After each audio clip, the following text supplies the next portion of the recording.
दोस्तों आप जानते ही हो कि ब्रह्मांड कितना बड़ा है। हम शायद ही कभी इसे पूरी तरीके से जान पाएंगे और यही ब्रह्मांड लगातार फैलता जा रहा है। तो जितना हम जानने की कोशिश करते हैं ये उतना ही और आगे बढ़ जाता है। लेकिन ताज्जुब की बात ये है कि इतने बड़े ब्रह्मांड में जो भी हम देख पाते हैं, महसूस कर पाते हैं, वो सिर्फ 5% है।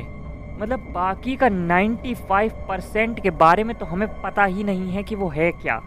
ये सब डार्क मैटर और डार्क एनर्जी है। डार्क मैटर को भी हम नहीं देख पाते हैं, लेकिन उसको महसूस किया जा सकता है ग्रेविटी के माध्यम से। लेकिन डार्क एनर्जी क्या है उसके बारे में तो हम नीलबटे सन्नाटा हैं। तो कुछ नए अध्ययन हुए हैं दोस्तों, जिनसे पता चला है, दावा किया गया है कि डार्क मैटर पैरेलल यूनिवर्स हो सकता है। आगे बढ़ने से पहले दोस्तों अगर आपने चैनल को सब्सक्राइब नहीं किया है तो प्लीज सब्सक्राइब कर दीजिए, वीडियो को लाइक कर दीजिए, इससे मुझे बहुत अधिक सपोर्ट मिलेगा। तो डार्क मैटर जैसे कि मैंने अभी बताया कि अनप्रूव्ड है बट मैथमेटिकली प्रूव्ड है। जो दूसरे मैटर हैं वो अपने अंदर से रेडिएशन निकालते हैं जिसके कारण से उनकी पहचान हो सकती है, परंतु ये डार्क मैटर कोई रेडिएशन नहीं निकालता जिससे इसकी पहचान हो सके। ये इसका प्रभाव दिखता है गुरुत्वाकर्षण के कारण। लेकिन एक चीज और नोटिस करने वाली है कि कोई भी चीज जब उसमें मास होता है तभी वो गुरुत्वाकर्षण इफेक्ट महसूस कर पाती है। तो डार्क मैटर ही वह मैटर है जो ब्रह्मांड को द्रव्यमान या मास दे रहा है। डार्क मैटर ब्रह्मांड में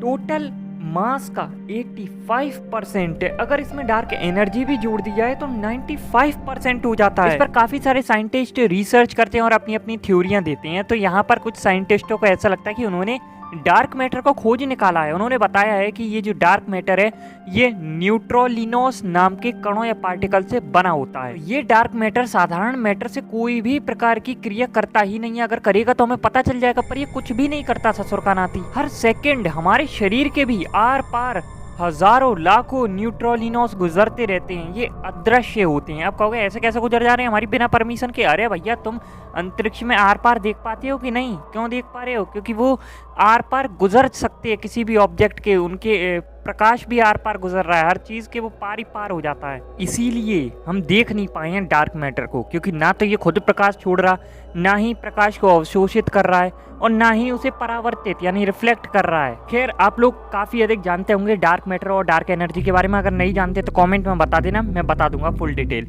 लेकिन आज की जो न्यूज है वो ये है कि भाई डार्क मैटर के बारे में पता लगाया है कि ये हो सकता है कि पैरेलल यूनिवर्स। शिकागो विश्वविद्यालय के एनरिको फर्मी इंस्टीट्यूट में post doctoral fellow doctor Arushi Bodas और उनके सहयोगियों द्वारा प्रकाशित अध्ययन से पता चलता है कि डार्क मैटर विकृत रूप में एक वैकल्पिक ब्रह्मांड हो सकता है, मतलब पैरेलल यूनिवर्स हो सकता है और संभवतः होना भी चाहिए, जो कभी पूरी तरीके से विकसित नहीं हुआ। डार्क मैटर पदार्थ का एक काल्पनिक रूप है जो प्रकाश या विद्युत चुंबकीय क्षेत्र के साथ कोई संपर्क नहीं करता और ब्रह्मांड के सभी पदार्थों का 80% से अधिक हिस्सा बनता इसी से ही है।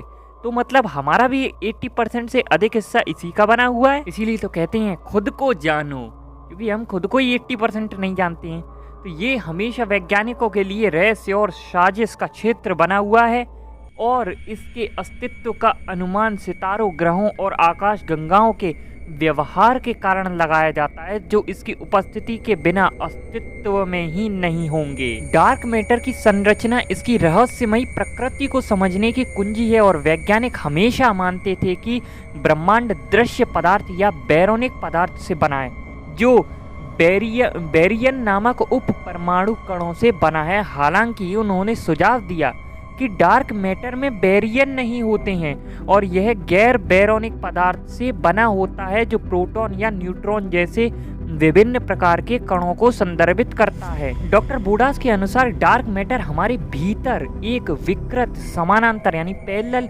ब्रह्मांड में मौजूद है, जहां परमाणु एक साथ आने में असमर्थ हैं। सामान्य पदार्थ के दायरे में प्रोटॉन और न्यूट्रॉन का द्रव्यमान लगभग सेम ही होता है, जो स्थिर परमाणुओं के निर्माण के लिए आवश्यक परिस्थितियों का निर्माण करता है। वैसे मुझे लगता है हम में से सभी अभी तक तो यही सोच रहे थे कि पैरेलल यूनिवर्स अगर होगा तो कहीं और होगा, कोई दूसरा ब्रह्मांड होगा, और यहाँ बता रही हैं कि ये हमारे भीतर ही मौजूद है। बस उसके जो एटम्स है वो एक साथ नहीं आते, इसीलिए वो हमें अलग अलग लगता है। अगर एक साथ आ गए तो हमें मतलब पता ही नहीं चलेगा, अंतर ही नहीं महसूस होगा ना दोनों में। डार्क मैटर को पैरेलल यूनिवर्स के रूप में देखा गया है जहाँ प्रोटॉन और न्यूट्रॉन को विषम द्रव्यमान होते हैं, जिसके परिणाम स्वरूप सब एटॉमिक पार्टिकल्स का अराजक मिश्रण यानी कि कायोटिक मिक्सचर होता है, जो शायद ही कभी बातचीत करते हैं। मतलब ये कभी भी इंटरेक्ट नहीं करते। मतलब थोड़ा सा सिंपल वे में बताऊं तो जो हमारे नॉर्मल मैटर्स होते हैं ना, वो जिस तरीके से संचालित होते हैं ये उसका जस्ट अपोजिट मान लो। इसीलिए तो ये एकत्रित नहीं होते हैं, क्योंकि दोनों एक दूसरे के अपोजिट है। वो कुछ कर रहा है तो ये उसका उल्टा ही करेगा। यहाँ पर बहुत सारे साइंटिस्ट ऐसे भी हैं जो बिल्कुल ही मानते ही नहीं है डार्क मैटर के, हटा साइड कर। अब हो सकता है वो इसलिए नहीं मानते हों क्योंकि भाई उनको कुछ समझ में ही नहीं आ रहा हो कि ये भला क्या है, ससुर का नाती ना फिजिक्स के लॉ मान रहा है ना कुछ भी नहीं हो रहा मतलब इसके साथ। तो वो कह देते भाई हमें दिमाग नहीं मानना, इसको साइड करो। लेकिन एक्चुअली में ये तो मानना पड़ेगा ना कि ये है, क्योंकि हमें भाई इसका इफेक्ट दिखाई दे रहा है गुरुत्वाकर्षण के रूप में, तो भाई है तो सही। अब तुम नहीं जानते इसका मतलब ये कह दो ना हम नहीं विश्वास करते, तो गलत बात है। देखो गलत बात। यहाँ पर कुछ और चीज़ें भी बताई गई हैं, जैसे कि हो सकता है कि एक जुड़वा यानी कि पैरेलल यूनिवर्स तो हो, परंतु वो समय में पीछे चलता है, ऐसा हो सकता है। और ये एंटी ब्रह्मांड हो सकता है। थोड़ा सा और समझते हैं कि बिग बैंग से पहले के समय में पीछे की ओर चलने वाला एक और एंटी ब्रह्मांड हो सकता है। ये वाकई एकदम दिमाग घुमा देने वाला है। आगे है कि एक विचार मानता है कि प्रारंभिक ब्रह्मांड छोटा, गर्म और घना था और इतना समान था कि आगे और पीछे एक जैसा ही दिखता था। यहाँ सेम का मतलब सिमेट्रिक से है। अगर ऐसा सही है, सच है, तो डार्क मैटर बहुत अधिक मिस्टीरियस तो नहीं है। ये बस एक न्यू फ्लेवर है घोस्टली पार्टिकल का, जिसे हम न्यूट्रिनो कहते हैं, जो कि इसी तरीके के ब्रह्मांड में एग्जिस्ट कर सकता है। और इस सिद्धांत का जो तात्पर्य है कि जो इन्फ्लेशन है उसके टाइम पीरियड की कोई आवश्यकता ही नहीं होगी, जिसने बिग बैंग के तुरंत बाद एक यंग यूनिवर्स के आकार को तेजी से बढ़ाया। यदि यह सच है तो गुरुत्वाकर्षण तरंगों की खोज करने या न्यूट्रिनो के द्रव्यमान को कम करने के भविष्य के प्रयोग एक बार और सभी के लिए उत्तर दे सकते हैं कि क्या यह मिरर एंटी यूनिवर्स मौजूद है। ये चीज ध्यान से सुनना, थोड़ी सी टफ है और थोड़ी सी इम्पोर्टेंट भी है कि जो भी फिजिसिस्ट हैं उन्होंने प्रकृति में फंडामेंटल जो सिमेट्रीज हैं उनकी एक समूह की पहचान की है। तो कौन कौन सी हैं? पहला है चार्ज यानी कि आवेश, दूसरा है समता, तीसरा है टाइम। तो सबसे पहले है चार्ज। तो यदि आप किसी इंटरेक्शन में इन्वॉल्व सभी पार्टिकल्स के चार्ज को फ्लिप कर दें तो क्या उसके अपोजिट चार्ज से, तो क्या होगा कि दूसरी तरफ से भी आपको सेम इंटरेक्शन देखने को मिलेगा। दूसरा है पैरिटी यानी कि समता। जब भी आप किसी इंटरेक्शन में मिरर इमेज को देखोगे तो आपको सेम रिजल्ट ही मिलेगा। ऐसा नहीं है रिजल्ट में कोई डिफरेंस आएगा, रिजल्ट सेम होगा। और तीसरा है टाइम। यदि आप किसी इंटरेक्शन में बैकवर्ड टाइम में रन करते हो तो ये भी सेम ही होगा। इसीलिए तो इसे पैरेलल यूनिवर्स कहते हैं कि जो यहाँ है वो भी वही है, एक तरह से बस मिरर इमेज के समान। शारीरिक अंतः क्रियाएं हैं वो अधिकांश समय इन समताओं का पालन तो करती हैं। मतलब इसका ये हुआ कि कभी कभी इसका उल्लंघन भी कर देती होंगी, लेकिन हमारे जो फिजिसिस्ट हैं उन्होंने कभी ऐसा देखा नहीं है। यदि आप प्रकृति में देखे गए हर एक इंटरेक्शन को लेते हैं और आवेशों को यानी कि चार्जेस को पलटते हैं और दर्पण छवि लेते हैं और इसे समय में पीछे की ओर चलाते हैं, तो वे इंटरेक्शन बिल्कुल वैसा ही व्यवहार करते हैं। अगर ऐसा न हो तो फिर भाई पैरेलल यूनिवर्स हमारे जैसा कैसे रह सकता है?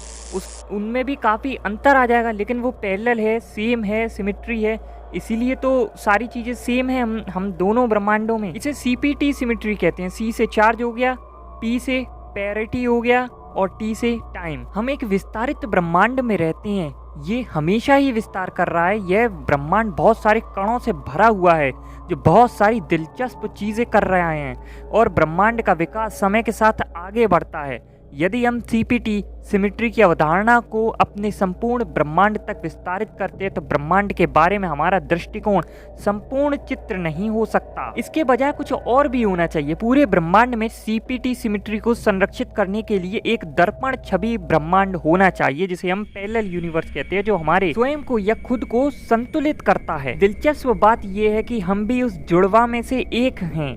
मतलब उनके लिए हम जैसा उनके लिए सोच रहे हैं पैरेलल यूनिवर्स के लिए, अगर वहाँ कोई रहे सपोज टू, तो वो हमारे बारे में सेम सोचेंगे, क्योंकि हम दोनों ही CPT सिमेट्री का यूज कर रहे हैं, उसका पालन कर रहे हैं। इमेजिन कीजिए जो आप किसी पैरेलल यूनिवर्स में रहने वाले बंदे के लिए सोचेंगे वो सेम चीज तो आपके लिए भी सोच रहा होगा। हम कभी भी अपने जुड़वा सीपीटी मिरर ब्रह्मांड तक पहुंच नहीं पाएंगे क्योंकि यह हमारे ब्रह्मांड की शुरुआत से पहले हमारे बिग बैंग के पीछे मौजूद है। लेकिन इसका ये मतलब बिल्कुल नहीं है कि हम इस विचार का परीक्षण नहीं कर सकते। न्यूट्रिनो प्रजातियों में से एक को द्रव्यमान रहित होना चाहिए। वर्तमान में भौतिक विज्ञानी न्यूट्रिनो द्रव्यमान पर केवल ऊपरी सीमा लगा सकते हैं। यदि भौतिक विज्ञानी कभी भी न्यूट्रिनो द्रव्यमान को निर्णायक रूप से माप सकते हैं और उसमें से एक वास्तव में द्रव्यमान रहित है तो यह सीपीटी सिमेट्री ब्रह्मांड के विचार को काफी हद तक मजबूत कर देगा। इस पर काफ़ी सारी रिसर्च की जा रही है। सबसे बड़ी समस्या ये है ना तो ये दिखता है ना बिकता है, तो एकदम प्रैक्टिकली इस पर रिसर्च कैसे करें ये बड़ी दिक्कत है। हो सकता है फ्यूचर में हम इसके बारे में और भी जानकारियां प्राप्त कर सकें। वैसे आपके मन में भी दोस्तों कभी आया होगा कि अंतरिक्ष में जाकर देखे तो सही कि ये डार्कनेस है कैसी। तो दोस्तों इसके लिए चिंता मत कीजिए, फ्यूचर में जल्द ही लिफ्ट बना दी जाएगी पृथ्वी से अंतरिक्ष तक की।